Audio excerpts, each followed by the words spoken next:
Hey guys, and welcome to another episode of Woke by Accident podcast. Today we have a special guest right after this. Justice for you and me. Justice for Mike Brown. No justice, no peace. After the death that shook the entire country, I decided to step up as a community activist and create a global podcast, Woke by Accident.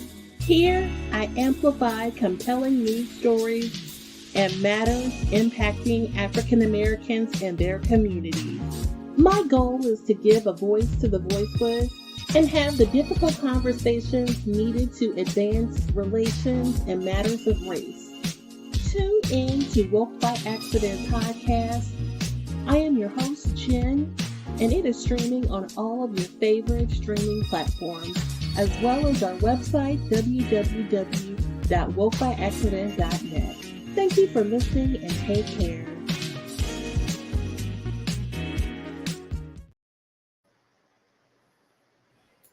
Hey guys, welcome to another episode of Woke by Accident podcast. Today we have a special guest, Larry Penton, CEO of Penton Pending Consulting Solutions, LLC. Larry's an expert on emergency operations, active violent incidents, and gun safety.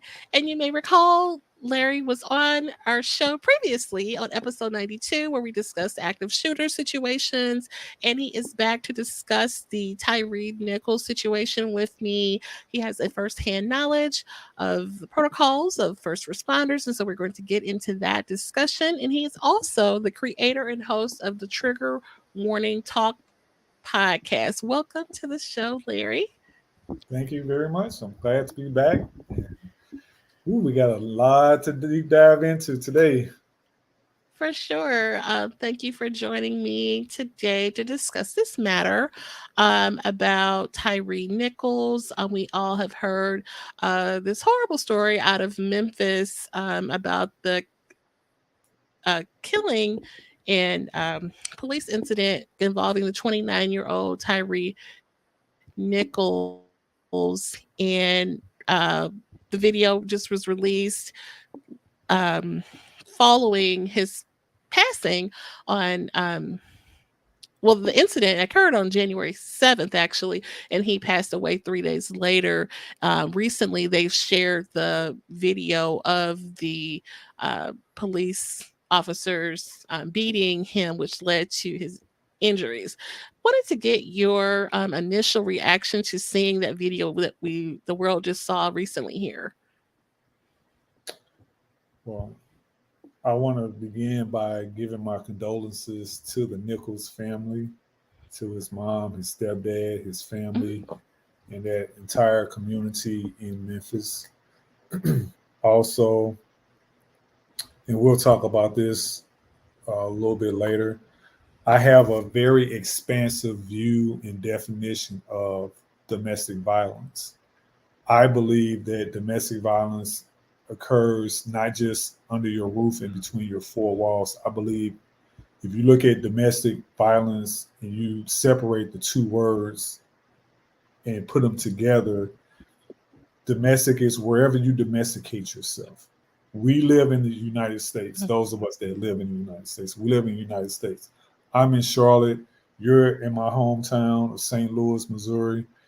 You know, this incident happened in Memphis. And so when we see these breaking, and I get all of these breaking news stories as a active violent incident consultant, dealing with active shooters or whatever the mass casualty incident is.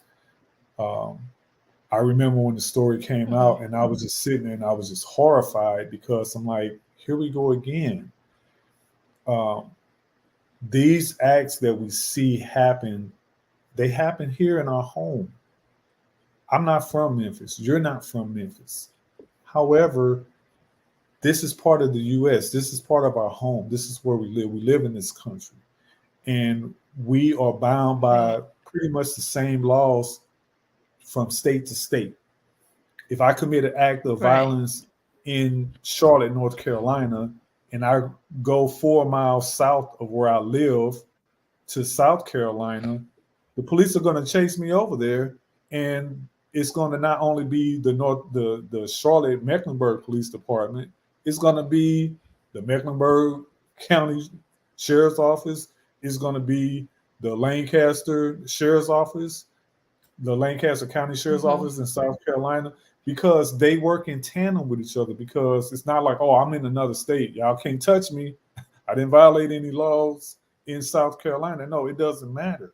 Well, I'm in the United States. I violated a domestic law Right. here in the States. So when we see these acts done by the cops, I add that to the expanded view of domestic violence, because it has a very similar effect on us as we watch these things, not only from a law enforcement perspective, from a mental health perspective. And I've said it before, and I've told you on episode 92 when you interviewed me, mental health crisis is the world's oldest continuous pandemic that's been around since the beginning of mankind. And until we deal with the stigmas, the taboos, the stereotypes, the trauma, the pain, the judgment, and all of those negativities, we're going to continue to see acts of violence happen, specifically in law enforcement. And we're going to continue to see people enabling law enforcement to do what they're doing. And we're going to talk about that, because it was not just these 5 officers, or now they've expanded that to 7. 5 have been terminated, 2 are on administrative leave. Now they have 3 EMS workers that work for the Memphis Fire Department that have lost their jobs.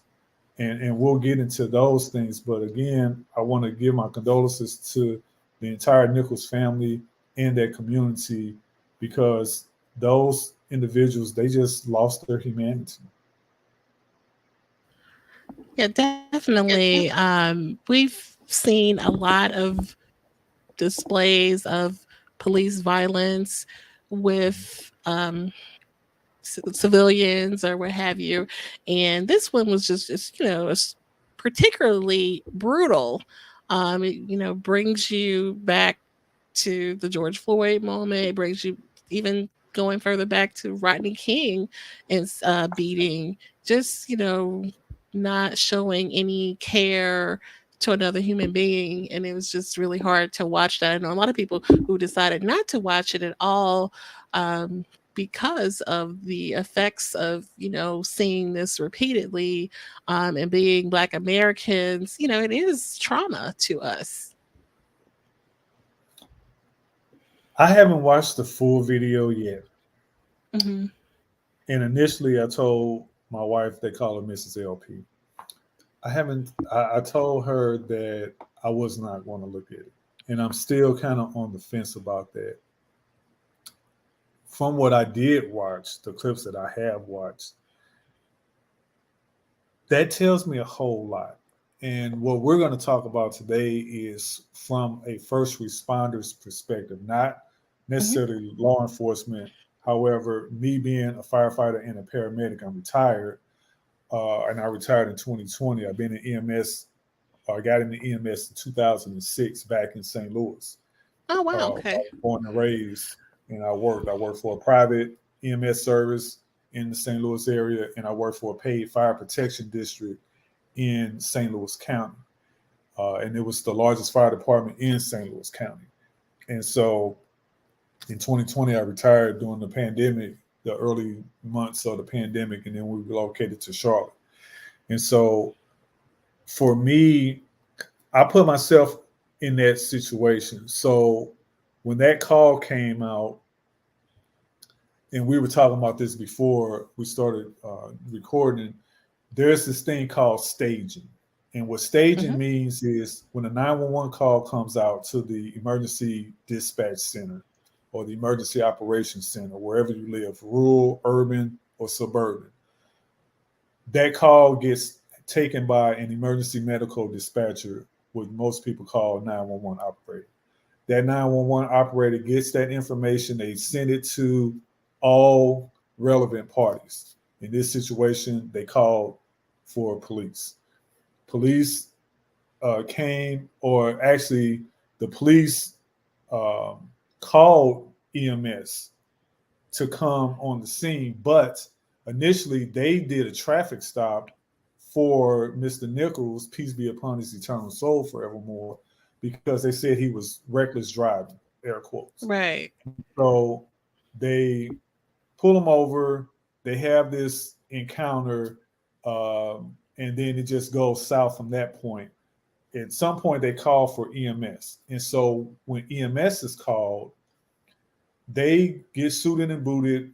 They go to the scene, and what staging is typically is if there is an incident that is potentially violent, or it is a violent situation, like they were fighting with him, fighting him to get him subdued, those situations typically, if we're not already there from the rip, they'll have a stage, which means we'll be 3 to 4 blocks away from where they are waiting on the all clear.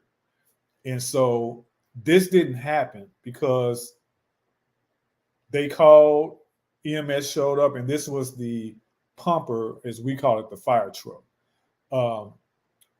And so when the pumper showed up, you had 3 officials on that pumper. You had a commanding officer, which was the lieutenant, which was a black woman.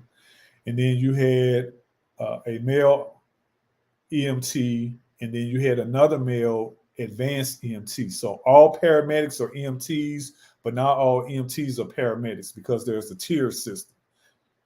You got your emergency medical dispatchers, emergency responders, EMTs, advanced EMTs, and then my level, which is the top, the EMT paramedic.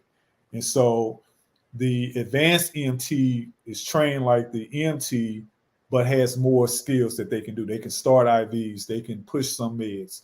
They're not a full level paramedic, so they can't do everything that I can do as a paramedic, but they can do a lot of things. According to the news reports, the lieutenant stayed in the pumper. And normally whoever the commanding officer is on that truck rides shotgun. So she stayed in the pumper. The EMTs got out, and on the video, you can see them walking back and forth for a 5 to 6 minute period. Before they start, taking their equipment out, or right, before they started doing medical intervention.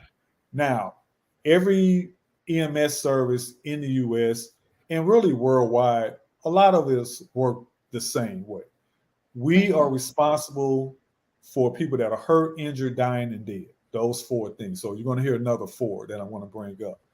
I have to be the eye in that patient, and I have to be the eye in the hurricane of the patient's emergency, no matter what's going on. Even in a situation where there's an immediate danger, the only time that differs is in a active shooter or a violent critical incident, like what happened in Uvalde, Texas, or what happened this past weekend with some of these shootings, or even what happened at the University of Idaho. Until that threat is neutralized, typically EMS will stay in the cold zone. So you got the hot zone where all the crap is happening. You have the warm zone just outside of that hot zone.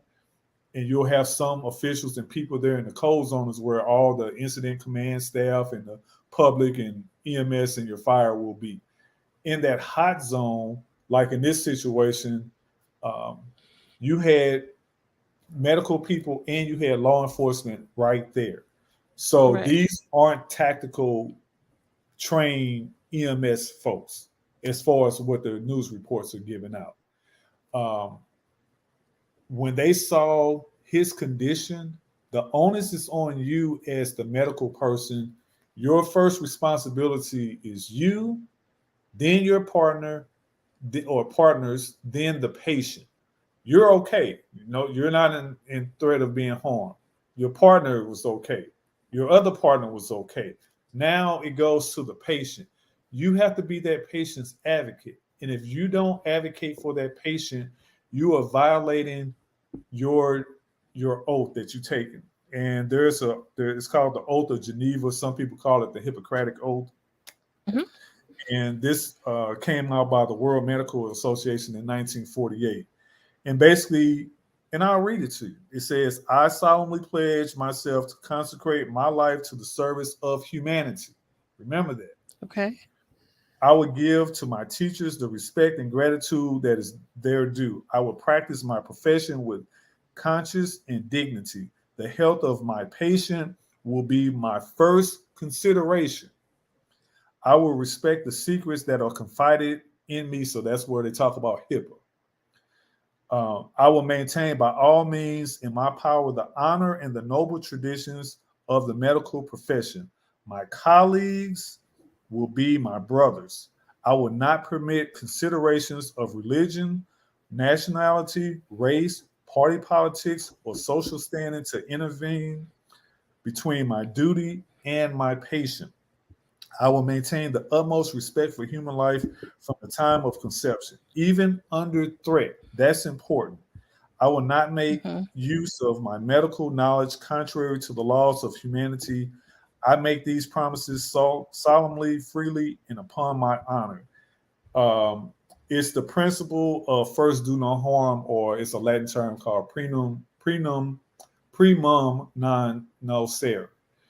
And we have to take all of those things into account on every single call, regardless of race, creed, color, where you live, how much money you have or not. If you're homeless or you Right. live in a $1 billion mansion, it doesn't matter who you are. It's about you taking care of that patient or those patients' needs. First and foremost, once you make sure that the scene is safe and that you and your partner or partners are not in harm's way. They were never Right. told to not come and help. Mm.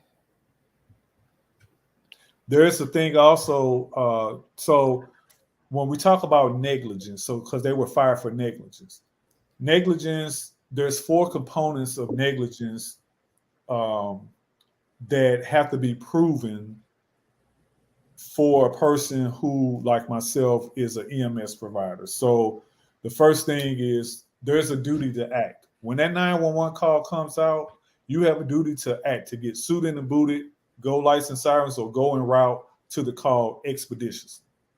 Mm-hmm. If you don't do that, that's one thing that you failed at. You can't be like, oh, well, this is a basic call. I see in the show notes they just got a splinter in their finger. We'll leave in about 5 minutes. No, you got to leave right then. Right. There's a breach of that duty. So, like I said, if you wait and put it off because it's not something that's critical, like a cardiac arrest or a house fire or something like that, you've reached that duty. The breach causes an effect. So this would be a decompensation of the patient. Like they started to breathe a lot slower. Their vital signs Mm-hmm. started to tank. They started to go into an unconscious state. Maybe they even went unresponsive, which is no pulse, no respirations. They need CPR. Mm-hmm. And then that turns into a damage that has been inflicted by another person. That person is you because the onus is on you. So Right. all 4 of those components, now that has to be proven in court. You can still be fired for dereliction of duty, like they were. And so Right. it's important that EMS folks understand that you got to know the law. You got to know the law, and you got to know that you have a responsibility to intervene, even if it means that you're not going to be getting a warm, fuzzy feeling from those police officers. Your life That's may even be a in good point. danger, like what happened with George Floyd. Remember when they had the trial, or even before the trial, when the paramedics Mm-hmm. came on the scene, the one medic, the lead medic that was in the back, that was going to be in the back with him, he literally told Derek Chauvin, get off of him, and kind of pushed them off of him, Mm-hmm. a little bit. He was very upset emotionally and mentally because he could never get George Floyd to respond to all the work Yeah. that they did trying to do CPR on him. And he showed that on the stand. And so, again, I don't have to know you, John Doe or Jane Doe patient. I got to treat you like a human being. And that's where they fail to act. For sure. Like I'm looking at this NBC article that says the three personnel were found to have violated multiple department policies and protocols. You were speaking to the protocol. You have your Yeah, oath that the you policies. take Yep. when um, but that's a huge thing for them to have fired them so soon. Yeah. You think it was the delay? Because I've seen some articles that say, "Oh, they let him die," or was it just the hesitation? Where you think it's possible that they were intimidated by the officers and things like that, and that spoke to their hesitation. I would say probably all of the above. And some things are just, unfortunately, some people, let me put it like this. Remember the movie Training Day with Denzel Hmm. and Ethan Hawke? You have this rookie cop who's a new detective, a rookie detective, getting ready to be trained by this seasoned senior officer. This guy showed him everything wrong that he should have been showing. All of these things that I'm showing you are really not what you want to do. I'm going to show you these things like, yeah, you can't drink on the job. I'll test you. I might test you here. You want to take a sip of this? Good. You didn't know. That's a good thing you said no, because you're not supposed to drink on the job. You want some of this PCP? Good. I'm glad you said no, because that's not what you're supposed to do. All of those things that he Right. was doing with him, it should Yeah. have been like, no, you don't do this, you don't do that, and all this stuff. Same thing with EMS and fire and police. There are things that you are taught in the academy, in the EMS, in your EMT classes or your paramedic school that are just big no's. And so, not only from your educational uh, your academics, but also when you get hired at a job, they give you two things. They give you, or three things. They give you an employee handbook. They give you a book that's called your clinical operating guidelines, and they give you your standard operating procedures. Mm. Your SOPs and your COGs are like, in your employee handbook are like a Bible for you. These are the things that you must know to do in these situations. Now, there are going to be some weird stuff that you may encounter. There are going to be some different things because we work in these austere conditions or whatever. However, it doesn't change those clinical operating guidelines, those standard operating procedures, and your employee handbook that you can keep in your ambulance. You can keep it on your person because sometimes they'll have Mhm. it in a PDF form so you can just pull it up on your phone or whatever. So Right. I don't go for those excuses because I've been in situations where I had to intervene in something that I didn't agree with that was going on with law enforcement and their interaction with a patient, where I had to step in and be like, oh, stop. No, don't do that because I don't want my patient to be in a serious medical issue because you're about to go upside the head with a baton. Or, y'all getting too rough with this Right. person. Hey, stop. Like, I don't want to have to work on this patient more than I have to. I can deal with them having some bumps and bruises, but I don't want to have to start doing CPR on nobody if I can help So Right. when they came on the scene and they're kind of pacing back and forth and they see this guy's an obvious medical need of attention, that's when they got to say, time out, hold on, stop the presses, whatever you got to do. Hey, you know what? With respect, I need to check on him or her or them. Let me do Right. my job. You know, it's five of y'all, it's seven of y'all. They were saying that each one of those five officers got terminated. They weighed over 200 pounds. So you got 1,000 pounds of human Mm. working on suppressing a 150-pound human.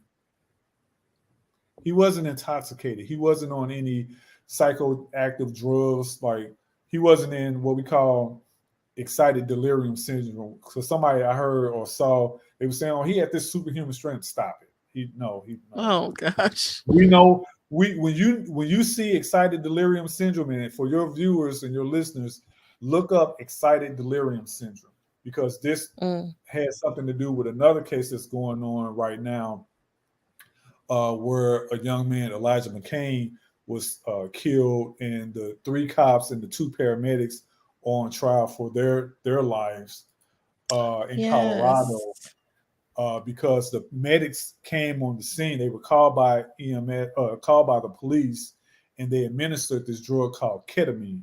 Ketamine is a horse tranquilizer.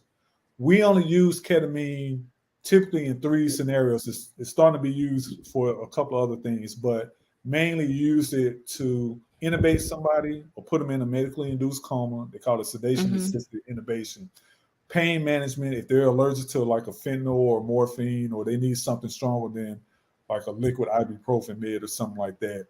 Or excited delirium syndrome, which is somebody being in this hyperactive state. Typically they're high on some like a PCP or something like that. It may take 10 people to hold them down. They're very sweaty. They typically start stripping all their clothes off and all this stuff. They're talking and just kind of crazy, for lack of a better term. Excited delirium when you see it. And he was not that at all. And it's a weight-based drug. They gave him too much, according to the... they sent him right into a coma, which led to his death. So, they're on the hook. Definitely. They're on the hook for that. Yeah. Definitely.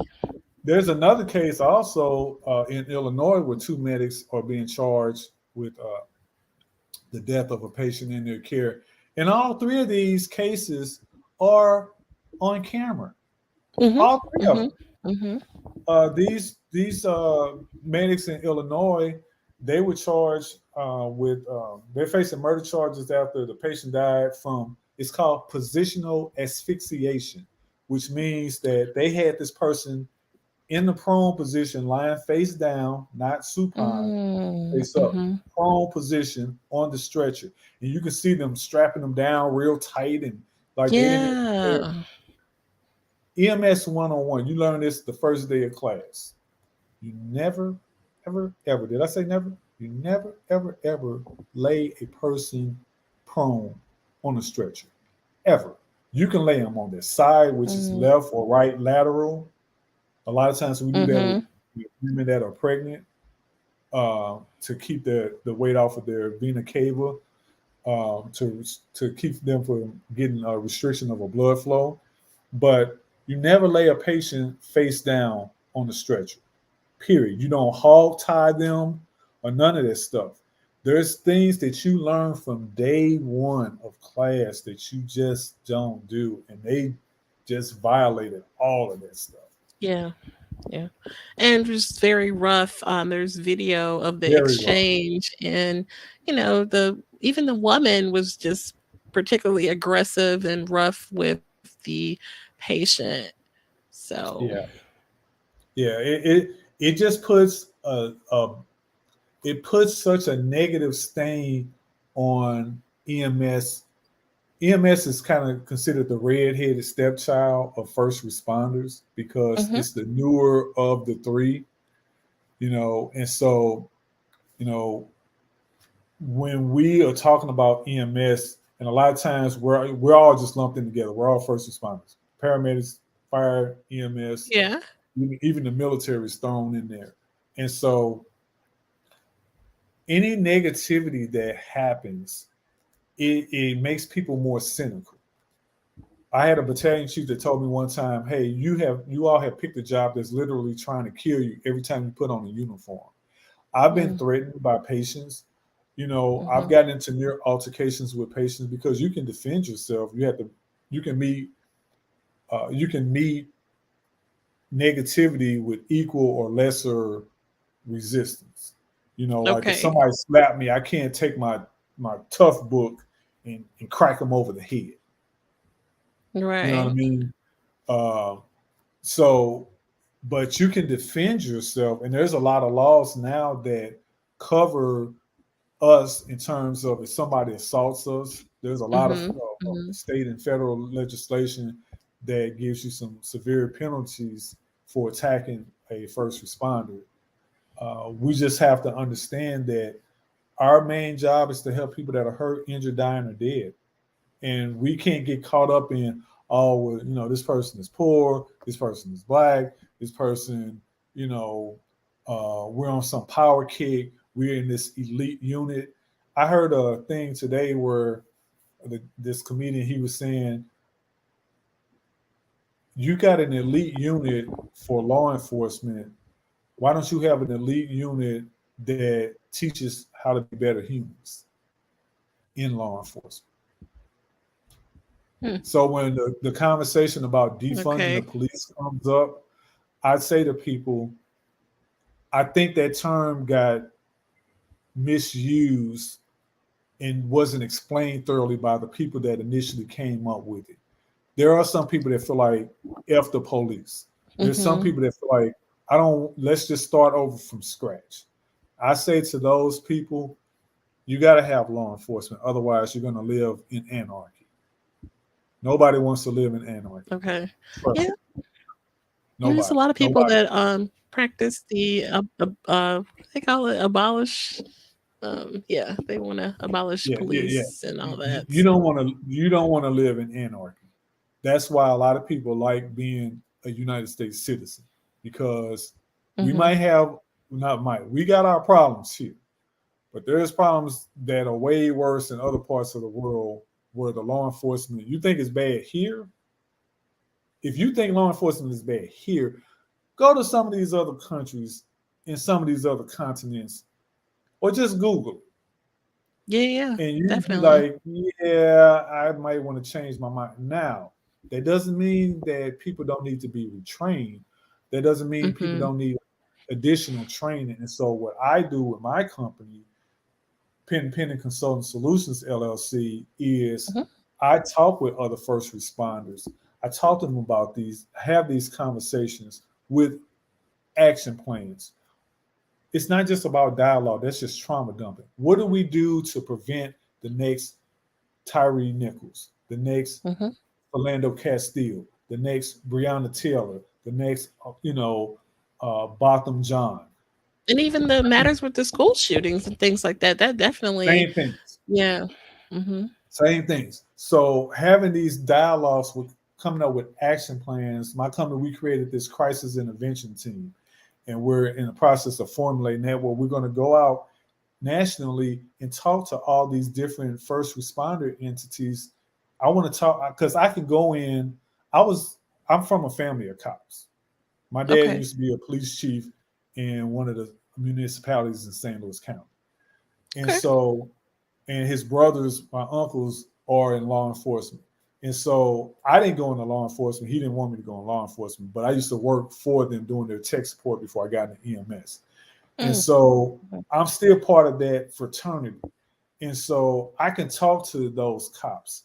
I can talk to the EMS workers. I can talk to the fire department officials, because I know the lingo. I know the words. I know the language. I know the culture. I got the credentials. I can go in and say, hey, been there, done that. Here's why you don't want to do this. Here's why you should do more of this. Here's why you should do less of this. We don't have to defund the police. We can take those funds that are already allocated and say, hey, let's put more of this money in the budget already to mental health, to having more community paramedics come out and do, because a lot of times people use EMS for their personal or their primary care providers. And so when we see situations like what happened, even in this situation, he didn't violate from what the cameras, all the body cams and the cams in the area picked up any reckless driving. Maybe he was having a mental health issue because he was being accosted by these officers. And from the rip, like they said, they gave him 71 commands in 13 minutes.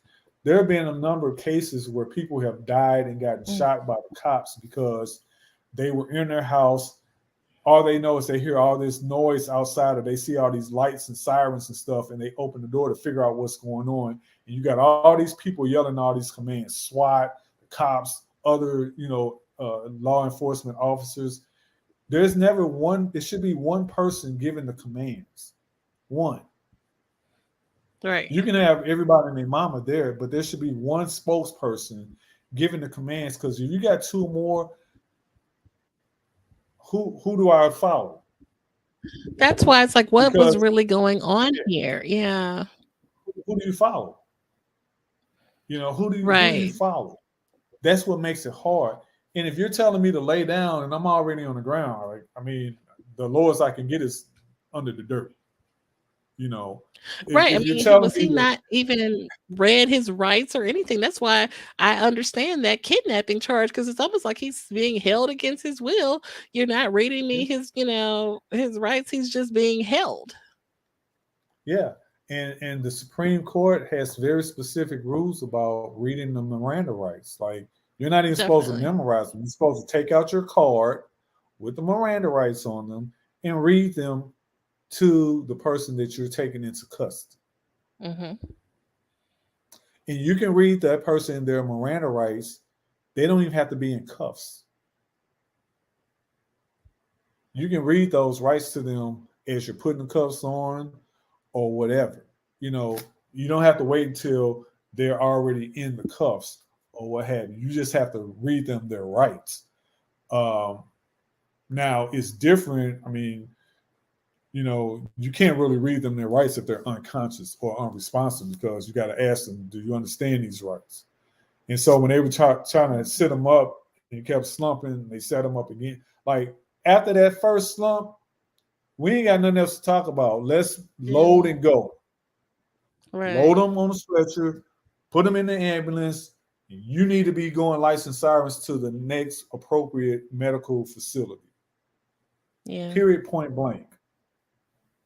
It's like, was any protocol followed at all from the officers to the EMS? I mean, I know, you said that you come from a family of police, but you can acknowledge that there is a problem with policing, right? Yes. Okay. And I'll tell you this. Being Black does not preclude you from doing crimes. Just like being white or non-melanin. When it comes to crime, anybody can get it and anybody can give it. And Mhm. I'll say it again. When it comes to crime, anybody can get it and anybody can give it. It has nothing to do with anything other than a human deciding to do a crime for whatever reason it is. And the more people that want to join in on that, whether they wear a badge, whether they or not, it doesn't matter. A crime or crimes were committed. The onus is on the people that have taken an oath, like I read to you earlier, and raised their right hand and said that particular oath, that they are going to make that person in their custody, whether it's your patient or your alleged perpetrator, you have their health as your main priority. No matter what law you have accused them of breaking. We have seen people that have done mass casualty shootings, like Dylan Roof, when he went and shot all those 9 people in that church in the South, and he got arrested without being shot, without being tased, without being pepper sprayed, without being pounced upon by 1, not 2, not 3, not 4, not 5, not 6, not 7 officers. They even took him to Burger King to get some food on the way to the jail. Right. Yeah. So how do it's a whole different and he was armed. He was armed. Right. He just killed 9 people. Yeah. So, I know every situation is different, but at the end of the day, the pursuit of life, liberty, and happiness is part of the Constitution. We have to honor life, liberty, and the pursuit of happiness. Everybody should go home at the end of the day. Even if you got to take a minor stop to jail for an alleged crime, everybody should go home at the end of these events. And we know that's not going to happen in every single case because of whatever circumstances or whatever. But we're not talking about those. We're talking about these situations with these unarmed folks that obviously didn't commit the crimes that they were accused of.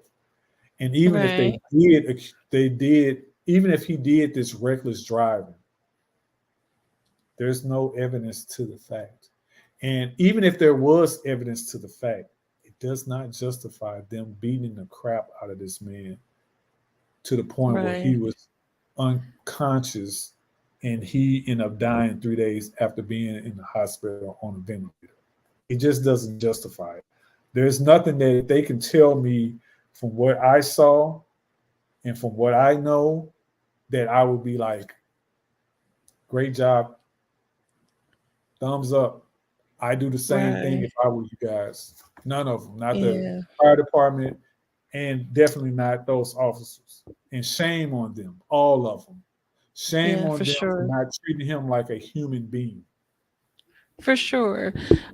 Recently, they've a new narrative, which hasn't been substantiated, so we won't, spend a lot of time on that, but just a narrative, a possible narrative that maybe, he was targeted. One of the officers, there's a narrative going on the internet that there was an affair with an ex and that he knew exactly who Tyre Nichols was, and he, kind of singled him out, and, and that's why they went so rough with him, because it was a personal kind of dispute being aired out. So, you know what? Whether it was a personal dispute or professional disputes, you know what those disputes are supposed to get dealt with? In court. That's why we have court, folks. That's what the courts are for. Right. The lady on the statue with the blindfold on, with the scales in her hand and the sword in the other hand. That's what the courts are supposed to do. Lady Justice. That's what the courts are supposed to do. Right. And let me backtrack. I want to say something because I do have to say this. They are innocent until proven guilty in a court of law. All parties. They are innocent until proven guilty in a court of law. True. I'll just leave it at that. Okay. No, I understand that. But yeah, I mean, it was just really bizarre that they went so rough with it. So this new narrative, this potential narrative, could be real, And people like to, have vendettas and things like that, and they want to get even, or they want to, get back or unleash, Remember with the George Floyd case, they were saying that Chauvin and Floyd, peace be upon his eternal soul forevermore, knew each other. Like they worked somewhere before doing security or something like that, and they had a problem with each other. There was a prior encounter. Yeah. And so, I mean, even if that's the case, what does that have to do with the price of tea in China? Like, you have to judge each case on its individual merit. If you saw that this person was recklessly driving, okay, you got a few options available to you. You can follow him, get the plate, you can pull him over, you can write a ticket, because police chases are being frowned upon more and more. And there's actually a lot of laws and rules that say stop it at a certain point. Some municipalities have a no chase policy now. If you can get them to pull over, great. If not, hopefully you got some good information from the license plate or the make of the car and all this stuff, and we'll take it from there. It's not worth Nobody wants to be part of the breaking news, not on some negative stuff like that. If I delivered a baby that was in a burning building or something like that, yeah, that's some great breaking news. I don't want to be part of. I would hate to be one of those 3 Memphis Fire Department officials that got fired because I decided not to. I violated my duty to act. Now, it doesn't mean that he would not have died.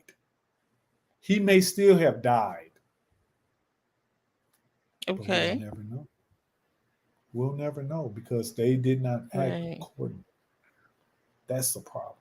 Exactly. Yeah, the fact that they were not professional and do their job, just I hate that part because and even this officer, if this was a personal, riff, and then he's dragged these other officers into it, if this is the case, and ruin all of their, careers and lives for something that's not worth it. But they'll be able to tell because part of the rumor mill is that he took a picture of Nichols, and sent it to the woman. Is that's part of the narrative, and they're going to be able to tell if that's the case. I mean, that's probably going to be like courtroom. Yeah, that's going to be real interesting to see how this tangled web is woven. Who all has a part to play in this? And I'm not saying that that's justification for what happened. I'm just interested to see how widespread this web is going to be in terms of these interpersonal connections that are coming out in these news reports. The other thing that I think is important is that the police chief in Memphis, 2 things. I think it's great that the police chief and the DA in Memphis took a quick stand. And like Attorney Ben Crump said, this should be the blueprint on how police investigations are done from the date that it started to 20 days later. These officers have been fired and charged. We have seen where it's been 2 years, 6 months, and they're still investigating stuff or whatever. That's insane. It don't take that long, especially with these cameras and all this stuff or whatever. I agree with him 100%. Yeah. This can be a blueprint. It shouldn't take longer than 20 days. And if you can do it in a shorter time, so be it. Nobody can say to me to make me feel like, oh, yeah, I need another 6 months. You need another year. You need another 2 years to investigate this. No. And if your department doesn't have cameras on them in terms of body cams, because they were covering up some of their body cams while they were giving these commands. That's the other thing. And see, trying to be slick. Okay. It's like, stop. Yeah. You're trying to be slick and get over like people are just dumb. You got to answer for that stuff or whatever. Thank goodness that they had cameras in the area also. There's not really too many places you can go that you're not on camera. So I applaud the chief and the DA's efforts.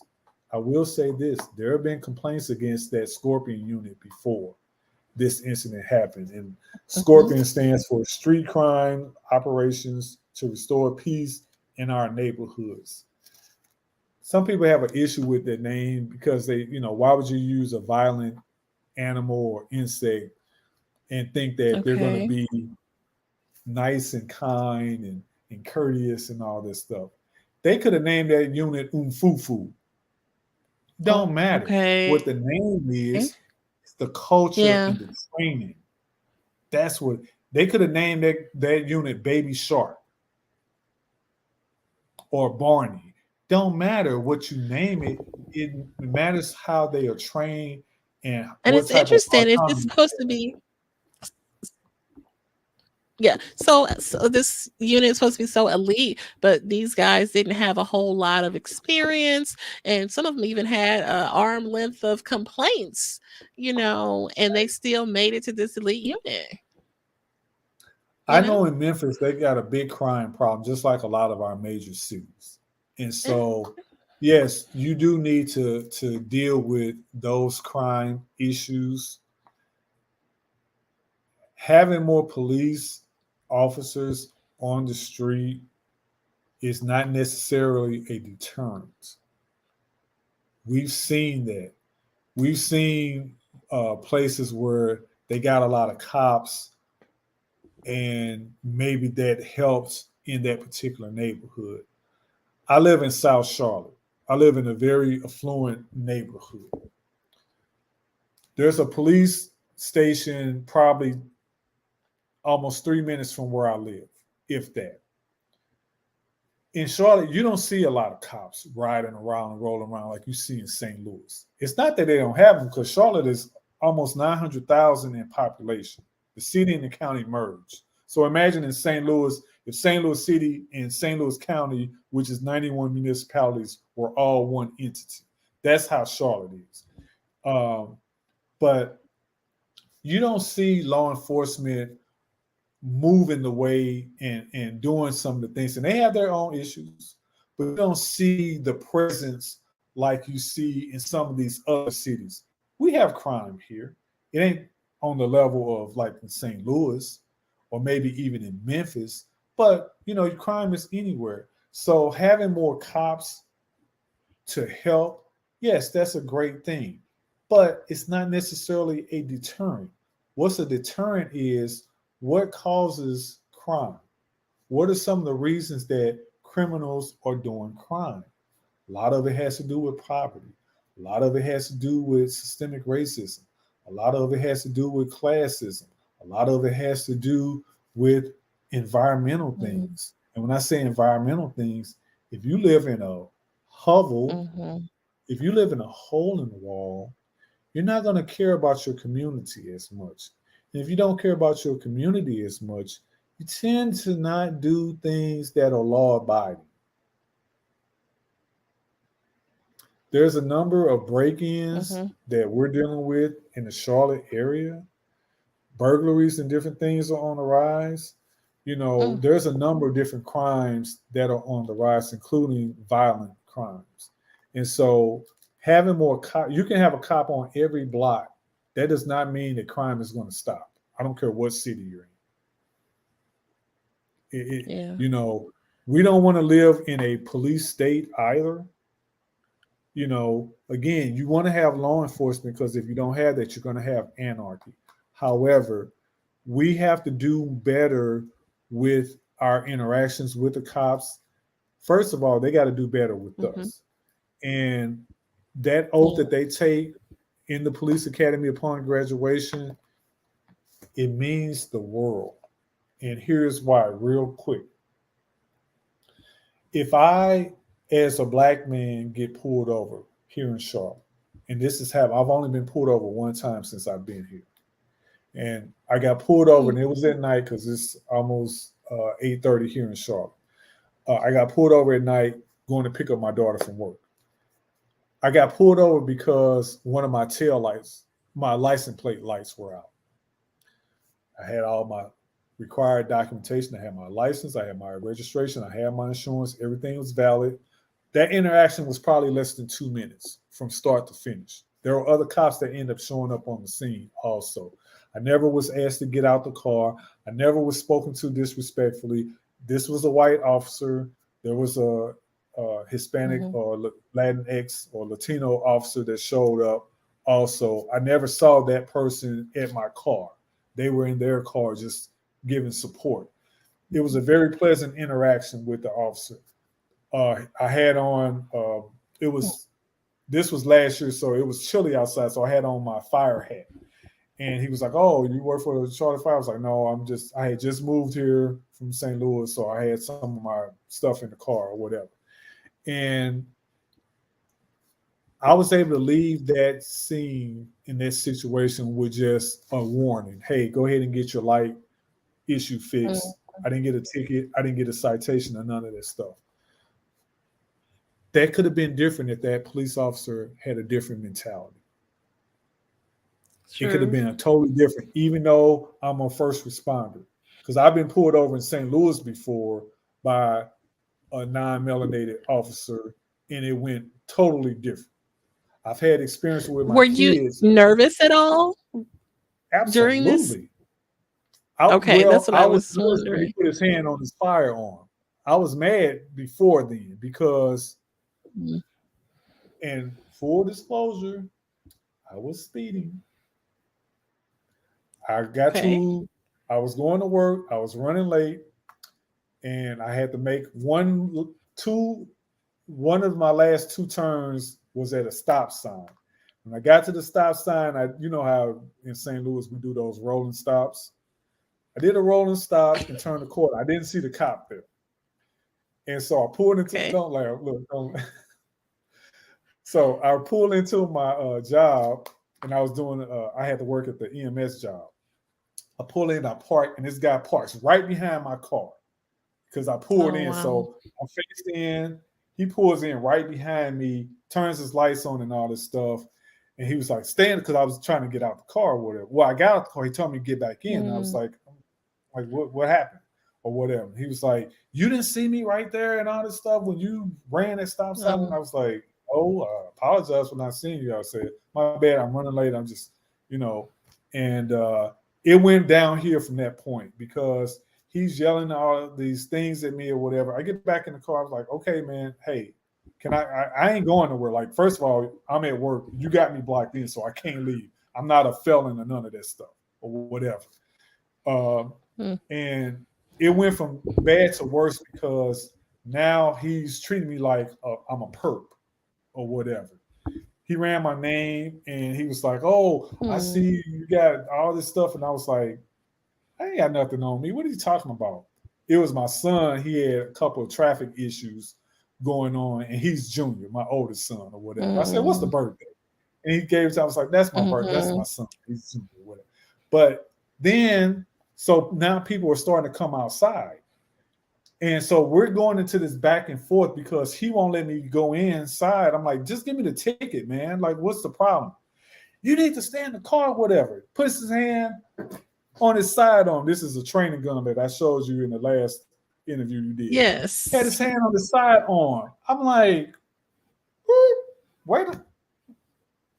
Why are you putting your hand on your gun? Like, you about to draw down on me? This is exactly what I said to him. You about to draw down on me? Here, right now, in front of like 30 people?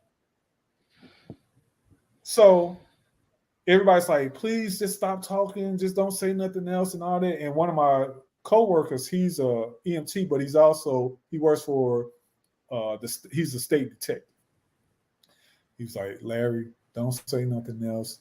Let this ignorant MF give you a ticket. He was kind of whispering and let this ignorant MF go ahead and give you the ticket. I said, I've been waiting on it. Like, I don't know what he's waiting on. He's trying to find all kind of dirt on me and he's not finding nothing. So that's frustrating. So anyway, I didn't say nothing else. I kind of did my right to remain silent. So I'm sitting in the car, got my hands on the steering wheel and all this stuff. He comes over to the car and he gives me the ticket and he's trying to tell me all this stuff about what I need to do. And like, I don't know this or whatever. I take the ticket. You understand? Yes, I understand. Thank you. Goodbye. Can I get out of my car now that I got the ticket? Yes, you can. And I get out the ticket. But I'm shook now because now I'm pissed. And this dude put his hand on his sidearm like he was about to draw down on me. Right. What if I was at work in front of 30 people? And I'm in uniform. I'm in full uniform. I got my EMS stuff. Yeah. That could have went all kind of ways if we were somewhere out of sight, nowhere, nobody around, and all that stuff or whatever. What if he had called backup? He already on 10. You're at a 10. I need you at a 2. So I understand sometimes why people run in these situations because if you're in fear of your life, whether it's the police or it's a bear or a dog, you're going to run. Right. So I understand when people in these Definitely. situations have run because you see too many of these stories. I'd rather take my chances running than dying on my knees or on my stomach. So, what is the proper ways that people should, you know, react? I learned a long time ago, and this was in St. Louis, that when it comes to encounters with the cops, you be as compliant as you can be because the streets are not the courts. Have Okay. your day in court if you can do it. You don't have to say sir and ma'am. Yes, it's good Hmm. enough. No, it's good enough. You can be respectful and say yes. You can be respectful and say no. You can be respectful and not say anything. You have the right to remain silent, Right. even if they don't read you your Miranda rights. Am I going to be ticketed? And if so, what do you need from me to facilitate this ticket exchange? Have all your stuff in order. Have a Right. valid license. Have a valid registration. Have valid insurance.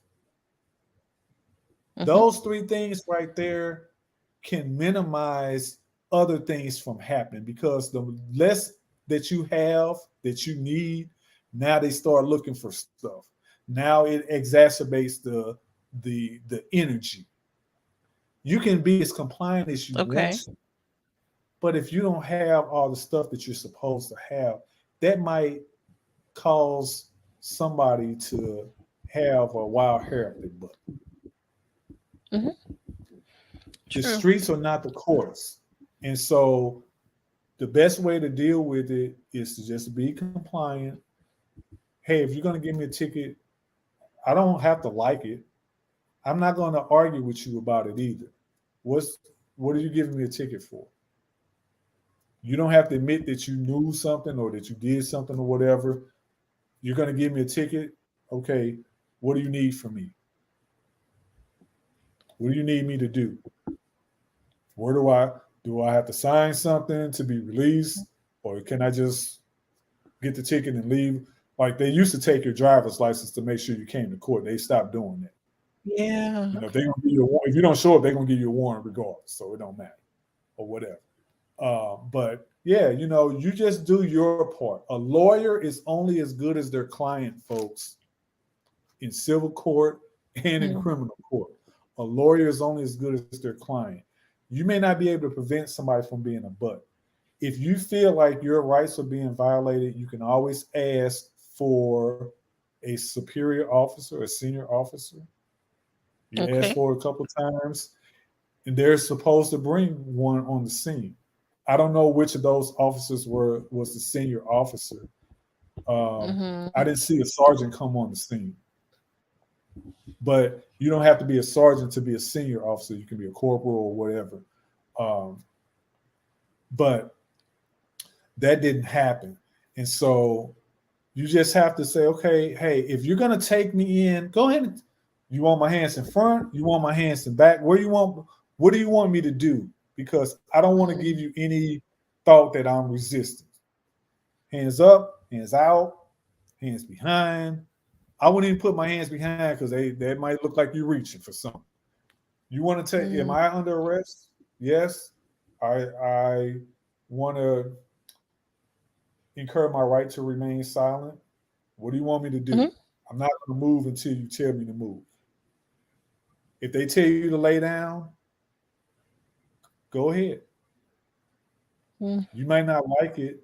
It might be, make you feel less of a man or a woman or whatever.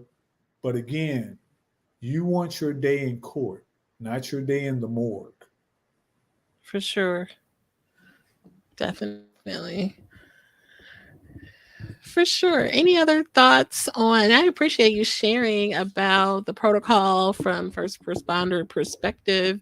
That definitely gives some additional insight to from an EMS paramedic. That whole first responder team that shows up in all of these different incidents. In the George Floyd case, in closing, one of the Mhm. things that was brought up in the trial was there was a beautiful sea of humanity. All of those bystanders that were filming and talking to Yes. those officers to attempt to get Chauvin to get not only his knee off of Floyd's neck, but to get the other three officers who were there to intervene to get Mhm. Chauvin's knee off of his neck. And that sea of humanity can't just be the bystanders. It needs to be those that wear the badge, those that wear the uniform. If you want to have flags that say in shirts and buttons and pendants that say back the blue, there has to be a reason that people want to back the blue. And if you don't give people the reason to want to back the blue, they're not going to do it. They're not going to do it. It's not going to happen. I got one thing that I want to show you real quick in closing. Mhm. My wife gave me this plaque. She gave it to me a couple of years ago. It has the EMS starlight, Okay. and it says, "Not all superheroes wear capes." Those 7 officers and those 3 former employees of the Memphis Fire Department, they failed to be the superhero in the case of Tyree Nichols.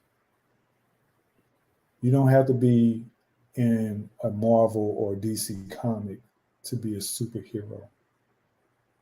You have a duty and a responsibility as a sworn, licensed, certified professional to make sure that anybody in your care is able to walk away from this situation with little to no harm, physically, mentally, emotionally, and all of the above.